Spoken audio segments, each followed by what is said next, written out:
এক তীরন্দাজ মেলার মধ্যে খেলা দেখাচ্ছিল। তার চারপাশে অনেক মানুষ দাঁড়িয়ে খেলা দেখছিল। তীরন্দাজের সামনে 10টা আপেল ছিল।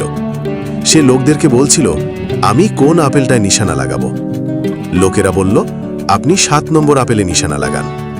তীরন্দাজ তীর নিক্ষেপ করল। দেখা গেল 7 নম্বর আপেলে গিয়ে তীরটা লেগেছে। এইভাবে সে 10টা আপেলেই তীর নিক্ষেপ করল। অবাক করার বিষয় হলো, তার নিক্ষেপ করা একটাও তীর লক্ষ্যভ্রষ্ট হয়নি।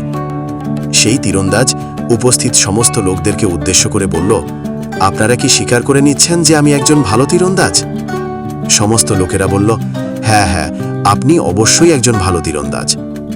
সেই তীরন্দাজ বলল, তাহলে আপনাদের মধ্যে থেকে মাত্র একজন মানুষ আমার সামনে এসে দাঁড়ান, আমি তার মাথার উপরে একটা আপেল রেখে তীর নিক্ষেপ করব। তার এই প্রস্তাবে একজনও মানুষ রাজি হল না, কারণ যদি নিশানা ভুল হয়ে যায় তাহলে তো আর রক্ষে নেই। সেই মেলার মধ্যে একটা ছোট বাচ্চা ছিল। সে এসে তীরন্দাজের সামনে দাঁড়িয়ে বলল, আমি রাজি আছি, আমার মাথায় আপেল রেখে আপনি তীর নিক্ষেপ করুন। ছোট বাচ্চার এই কথা শুনে মেলার সকল লোকেরা অবাক হয়ে বলতে লাগলো, সর্বনাশ, এত ছোট একটা বাচ্চা, তার এত সাহস আসলো কোথা থেকে? তীরন্দাজ সেই ছোট বাচ্চাটার মাথায় আপেল রেখে তীর নিক্ষেপ করল।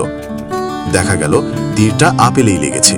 এই দৃশ্য দেখে মেলার সমস্ত লোকেরা তীরন্দাজ আর সেই ছোট্ট বাচ্চাটির প্রশংসায় হাততালি দিয়ে বলতে লাগলো, এই মেলাতে এতগুলো মানুষের কেউ সাহস পেল না, অথচ এই ছোট্ট বাচ্চাটা এত সাহস পেল কিভাবে? তখন সেই তীরন্দাজ বলল, শুনুন, আপনাদের প্রত্যেকের আমার প্রতি আস্থা ছিল যে আমি তীর নিক্ষেপ করলে আমার তীর লক্ষ্যভ্রষ্ট হবে না, কিন্তু আপনাদের কারোরই বিশ্বাস ছিল না। আর এই ছোট্ট বাচ্চাটার বিশ্বাস ছিল, কারণ হলো এই ছেলেটি আর কেউ না, সে আমারই সন্তান। ছোটবেলা থেকে তার মাথায় আপেল রেখে এভাবেই আমি তীর নিক্ষেপ করি। সেই কারণেই তার মনের মধ্যে বিশ্বাস তৈরি হয়ে গেছে যে তীরটা অবশ্যই এসে আপেলেই লাগবে। তো বন্ধুরা, আমরা হলাম মেলার সেই লোকেদের মতোই।